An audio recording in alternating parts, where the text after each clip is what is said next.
is House Minority Whip Steve Scalise, Alabama Congressman Bradley Byrne, and Jim Jordan, ranking member on the House Oversight Committee. Congressman Jordan, let's start with you. You heard Chuck Todd there. This is a distraction. You specifically are looking to turn this into a circus. Your response? Here's the fundamental question. There's one person who started this whole thing, the whistleblower. In the whistleblower's complaint, bullet point number 1, he says, over the past 4 months, more than half a dozen U.S. officials gave me the basis for this complaint. To date, we don't know who any of those people are. So 435 members of the House who represent over 300 million people in this great country, and only one member of Congress, Adam Schiff, knows who the whistleblower is and who those more than half a dozen U.S. officials who gave him the information that formed the basis of his complaint. Why don't we know? More importantly, why don't you know in the media? Why doesn't the American people know? Adam Schiff is doing this unfair partisan process in secret, and our members finally said, enough. We're so frustrated. They reached a boiling point, and these guys marched in and said, we want to know what's going on because we represent 750,000 people back home in our districts, and they'd like to know what's going on because you guys are trying to take out a president 13 months before an election. That's what happened. Congressman Byrne, this idea of storming the beaches of the impeachment proceeding, whatever we're calling the sham, the Bloomberg, other publications are saying that this basically was just orchestrated by the White House. The White House is calling the shots. You can see the headline there. This has Trump's blessing. Earlier this week, he said, basically, get out there and fight, and y'all are just taking marching orders from him. Look, that's just not true. We're fed up. We've had enough of this. We've had this drip, drip, drip of leaks. Jim can't tell us what's happening, but they can leak, leak, leak. We don't know what's going on in that room. We had enough. We walked in that room and said, by golly, we represent the people of the United States. Let the people in this room. Congressman Scalise, we've seen a lot over the last, well, I have, over the last 20-something years here in Washington. But this is pretty dramatic. What did you all accomplish? Well, the first thing we accomplished is I think we exposed to a lot more people what's really going on behind those closed doors. When we walked into the room, it was interesting because they hadn't started the meeting yet, but they were getting ready to. Adam Schiff himself, the chairman of the committee, admitted that was not a classified briefing. And so why were members, by the way, members of Congress, shut out from the meeting? So when we walked in, he was confused. He's looking around to try to figure out how he can throw us out. He wasn't going to throw us out. We weren't going to leave. We weren't there to disrupt anything. We just wanted to see what was going on. But what was interesting is, as soon as the lights were turned on, so to speak, Adam Schiff took the witness and ran out of the room. What is Adam Schiff trying to hide in that room that 75% of the voting members of Congress can't go in, can't have access to the documents, can't even read the transcripts? 75%, that's 230 million people being denied when they're trying to impeach a president of the United States behind closed doors in secret. It's never happened before. We're going to call them out on it. We're going to keep calling them out on it and let the public see sunshine is the best disinfectant to what is rotten to the core. It's a Soviet-style star chamber. You know, when I was listening to some of these Democrats complain today, I thought, wait a second, you're all complaining that the Republicans, apparently some brought in phones to a secure area where you're not supposed to bring in phones, and we got Benny Thompson writing a note from, of course, from Mississippi congressman saying, today a group of minority members of the House of Representatives intentionally brought their electronic devices into a skiff. Such action is a blatant breach of security, violates the oath all members sign.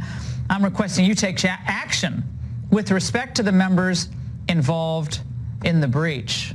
Now, they didn't get arrested or dragged out of there. I mean, there's no real way to do that, but what is that all about? They're suddenly hung up on protocol. Yeah. Now, I thought protocol didn't matter. Process didn't matter. No, and look, as soon as the members knew that they're more supposed to have their phones in, these aren't guys on the Intel committee. These guys just wanted to find out what's going on in this unfair process.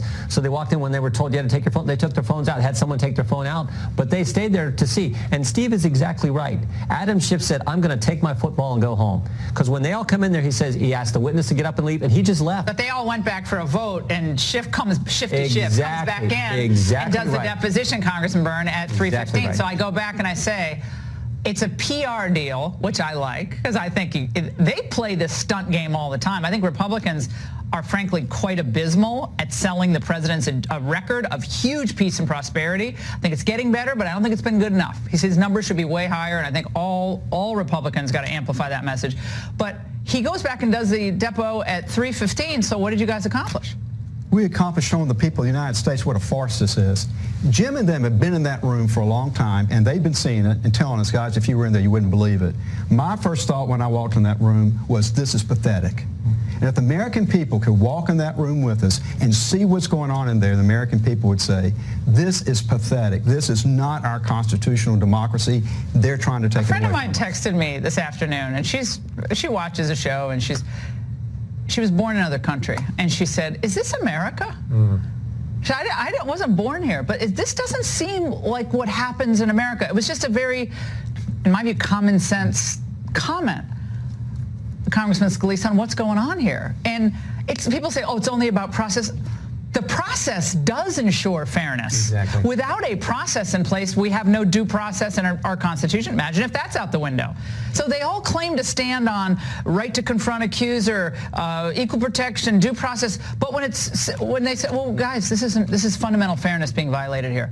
Oh, you don't care about the substance, but we don't know the substance because the substance is being hidden. That's what I think you guys actually accomplished today. Exactly. Yeah, Laura, because they don't want people to know that this is actually going on. What they're doing, Adam Schiff is building a record as a premise for impeaching the president, and he's doing it behind closed doors because they tried to do it in a normal setting. If you remember, the Mueller investigation was their idea, 22 months, 2,800 subpoenas.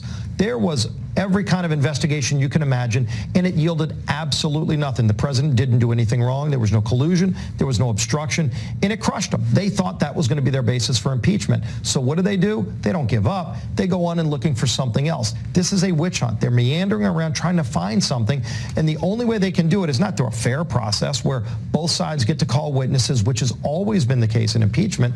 Adam Schiff is the star chamber. Again, Soviet style, like you said. Your friend's going, this isn't America, when only the chairman gets to call the witnesses. They don't even let the president have legal counsel, and they're using this as the basis to impeach the president of the United States behind closed doors. People get that not only is it not fairness, we have an election next year. Let the people of this country decide, not Adam Schiff and Pelosi. It's so obvious to me what they're doing, and of course they have a complicit media. Oh, sure. Congressman Jordan, sure. When you and I and Scalise, during this whole Mueller thing, I don't know how many times both of you were on the show, when this same thing was happening in a different form. It wasn't quite so secret, but it was a leak. Then the New York Times had another little thing, and then it was an unnamed source, and then it was a fourth party or third party deal. Same thing is happening with this new New York Times story about Ukraine. Ukraine knew of the freeze of aid in early August, but then you have to read down in the story and you find out, but they didn't know that it was not till late August. The New York Times piece today, says that they actually had some sense in early August, but then you have to read down in the full piece to actually find out they didn't know it was tied, still at that point, directly to a specific Biden investigation. That it was broader than that. But that's how this whole thing goes down. It's always how they play it. And now the argument that Adam Schiff is using, he's actually resorted to the argument, well, he's the equivalent now of an independent special counsel. Go try selling that to the American people. Adam Schiff, independent. Adam Schiff, a special counsel. That's his basis for running this unfair and partisan process in the basement of the Capitol.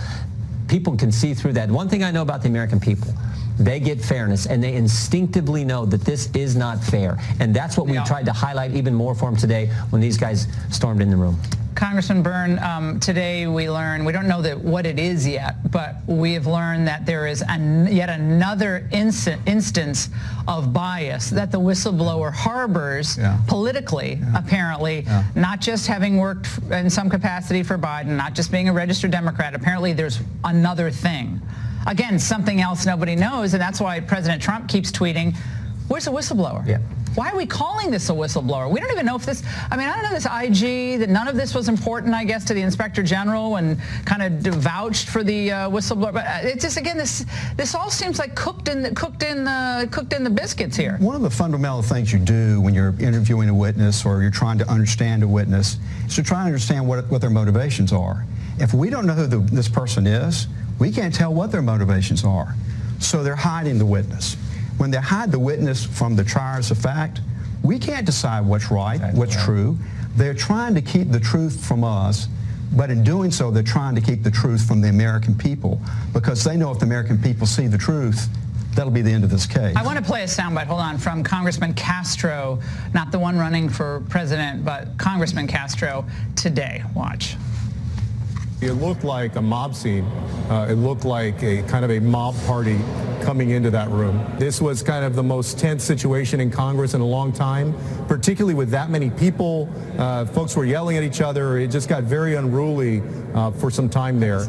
So untrue. Oh, you were scary. Did you scare him, Scalise? That's a little bit rich when people just showing up saying that they want to hear. We showed up to hear what was going on. We didn't show up yelling and screaming. They started yelling and screaming after Adam Schiff took the witness and literally ran out of the room. And so again, it begs the question, what is Adam Schiff trying to hide, not only from us as voting members of Congress, not only from the media, but like Brad said, what is he trying to hide from the American people? Jim's in there every day. He sees leaks that go out that undermine the president, that have nothing to do with rational thought, and doesn't have anything to do with what happened in those hearings, but it's trying to set a narrative because then they say something false, some of the media write about it, then they go back and throw something else at the president. It's a debunked conspiracy theory. How many times have you heard it's a debunked conspiracy theory? But don't look into the facts. Not true. By the way, the tense moment for Congress is when you were shot on that baseball field, Congressman Castro. That was the tense moment. So that was just, that's this idea that it was a mob scene, that is just not true. Now we got to get there, and we were very quiet and polite. We wanted to hear what was going on, and we were denied that opportunity. All right, we got to go. Congressman, we're going to be tracking this, obviously, every detail. Thank you very much, all three of you, for being here tonight.